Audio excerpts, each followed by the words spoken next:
आज के समय में हर इंसान की जिंदगी में इतनी उलझनें हैं, इतनी परेशानियां हैं कि बहुत ही मुश्किल है कि इंसान चिंता करने से बच पाए। बहुत ही कम लोग होंगे ऐसे जिन्हें कोई चिंता नहीं होगी, जो अपनी जिंदगी बिल्कुल चिंता से मुक्त होकर जीते होंगे। वास्तविकता में आपको पता है चिंता क्या है? चिंता है आपके मन की अशांति, आपके मन की बेचैनी। चिंता 2.5 अक्षर का शब्द है, ची-न-ता। च शब्द का अर्थ है चैन चुराने वाली, न शब्द का अर्थ है नकारात्मक सोच देने वाली, और त शब्द का अर्थ है तबाही मचाने वाली, आपके मन में और आपकी जिंदगी में। कबीर दास जी ने भी कहा है, चिंता ऐसी डाकिनी जो काट कलेजा खाए, वैद्य बेचारा क्या करे कहाँ तक दवा लगाए। कबीर दास जी कहते हैं चिंता ऐसी है जो आपके कलेजे को टुकड़े टुकड़े करके काट काट के दिन रात हर पल उसे खाती रहती है। किसी इंसान को एक ही बार में मार दिया जाए तो बहुत आसान है, लेकिन उसे तिल तिल करके मारा जाए, उसे टुकड़े टुकड़े करके मारा जाए तो उसे कितनी तकलीफ होती है। मृत्यु से भी ज्यादा दुख देने वाली है ये चिंता। पर कभी आपने गौर किया कि आप चिंता करके कुछ बदल नहीं पाते हैं, चिंता करके कुछ सुधार नहीं पाते हैं। चाहे आप जितनी भी चिंता कर लें, पर आपका किसी बात पे कंट्रोल नहीं चलता है। अगर आप हमेशा खुश रहना चाहते हैं, आप चाहते हैं कि आपका मन हर चिंता से मुक्त हो जाए, तो सबसे पहले तो आपको ये सोचना चाहिए कि आप जिस विषय में सोच रहे हैं, क्या चिंता करके आप उसे बदल सकते हैं? और यदि आप उसे चिंता करके नहीं बदल सकते तो चिंता करने से क्या फायदा? अगर आप इसीलिए चिंता करते हैं कि आपके साथ कुछ बुरा हो गया, आपको उसका सदमा लगा और उससे आप चिंता में चले गए, लेकिन जो कुछ आपकी जिंदगी में हो गया, क्या आप उसे बदल सकते हैं? क्या आपका उस पर अब कंट्रोल है? आपका उस पर बिल्कुल भी कंट्रोल नहीं है। तो क्या फायदा चिंता करके? आप ना अपने बीते हुए कल को बदल सकते हैं और ना ही अपने आने वाले कल को बदल सकते हैं। तो चिंता करके आप क्या प्राप्त कर लेंगे?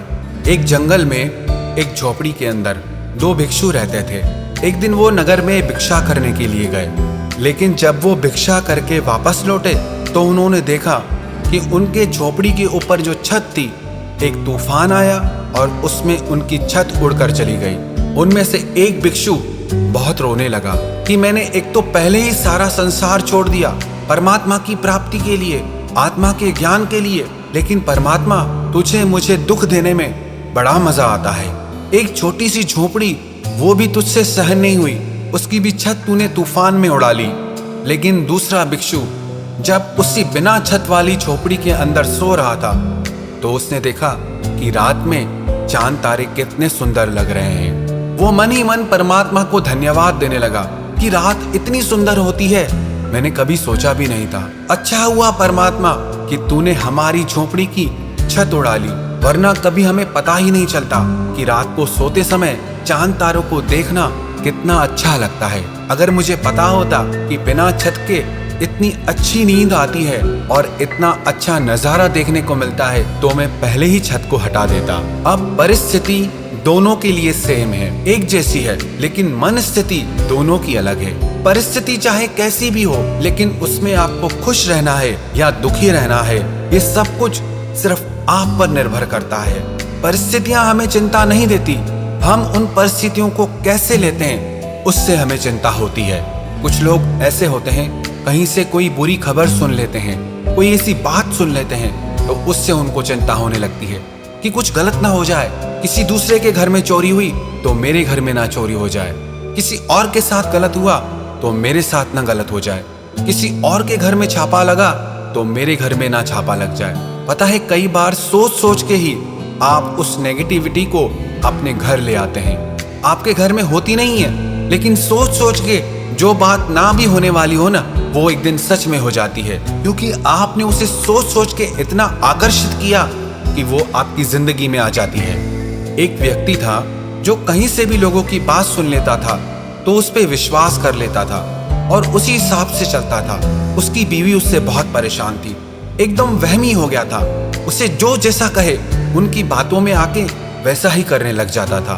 उसकी पत्नी ने अपने फैमिली डॉक्टर से बात की कि मेरे पति को ये बीमारी है। उसे जो जैसा कहे वो वैसा ही सोचने लग जाता है। मैं क्या करूं? बहुत परेशानी होती है, दुखी हो गई हूं मैं। तो उस डॉक्टर ने एक सलाह दी उसे कि जैसे जैसे मैं कहता हूं वैसे वैसे करती जाओ। जैसे ही ये सुबह को उठे तो तुम उसे कहना कि आज बहुत बीमार लग रहे हो, थके हुए लग रहे हो।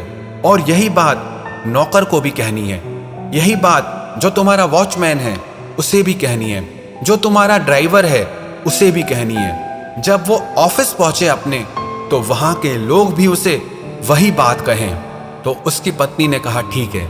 जैसे ही वो व्यक्ति सुबह को उठा, वो उस दिन बहुत खुश था, लेकिन जैसे ही वो नींद से उठा तो उसकी पत्नी ने कहा क्या बात है, आज बहुत उदास लग रहे हो, थके हुए लग रहे हो, बीमार लग रहे हो।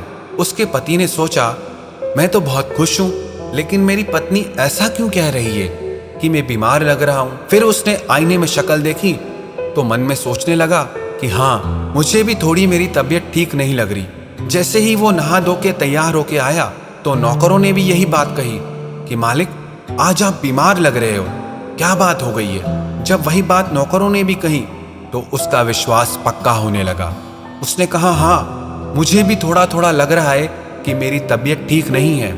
जैसे ही वो कार में बैठा तो वही बात ड्राइवर ने भी कही कि क्या बात है मालिक, आज तो आप बहुत ज्यादा बीमार लग रहे हैं। तो उसने भी कहा हाँ, मेरी आज तबीयत बहुत खराब लग रही है। जैसे ही वो अपने घर के गेट से निकल रहा था तो उसके वॉचमैन ने भी वही बात कही कि मालिक, आप आज इतने बीमार लग रहे हैं, ऑफिस कैसे जा रहे हैं। वो बोला क्या करूं, ऑफिस तो जाना पड़ेगा, लेकिन मेरी तबीयत बहुत खराब है। जैसे ही वो ऑफिस पहुंचा, ऑफिस के सारे लोगों ने यही बात कही कि इतनी बीमारी में भी आप ऑफिस कैसे आ गए। उस इंसान के मन पर उन सब की बातों का इतना असर हुआ कि वो खड़ा नहीं हो पा रहा था और उसको दो लोग पकड़ के वापस कार में छोड़ने आए और ड्राइवर उनको पकड़कर घर लेकर आया। शाम को उनका फैमिली डॉक्टर घर आया।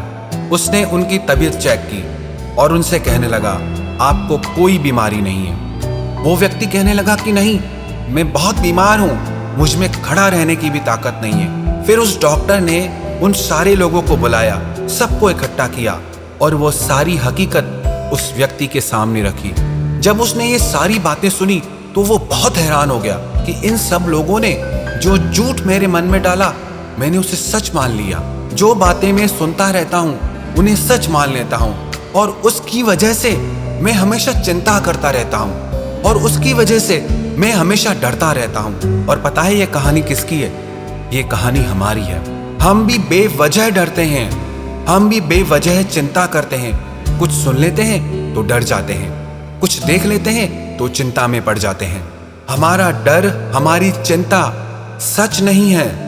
अगर हम इतनी सी बात को समझ जाएं कि जिस बात के बारे में हम चिंता कर रहे हैं, इतना ज्यादा सोच रहे हैं, वो सच नहीं है, ना ही वो सच होने वाला है। जो हुआ ही नहीं है उसको सोच सोच के क्यों चिंता करना, और जो गुजर चुका है अब उसकी भी क्या चिंता करना। किसी भी परिस्थिति में चिंता आपकी जिंदगी में किसी भी प्रकार का लाभ नहीं दे सकती, किसी भी प्रकार की खुशी नहीं दे सकती।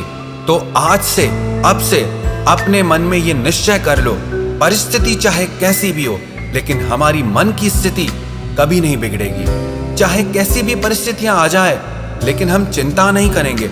हम मन से हमेशा निश्चिंत और खुश रहेंगे। आप मन में ये बात बिठा लो कि चिंता करने से कुछ नहीं बदलेगा। जो कुछ भी बदलेगा आपके कर्म करने से बदलेगा।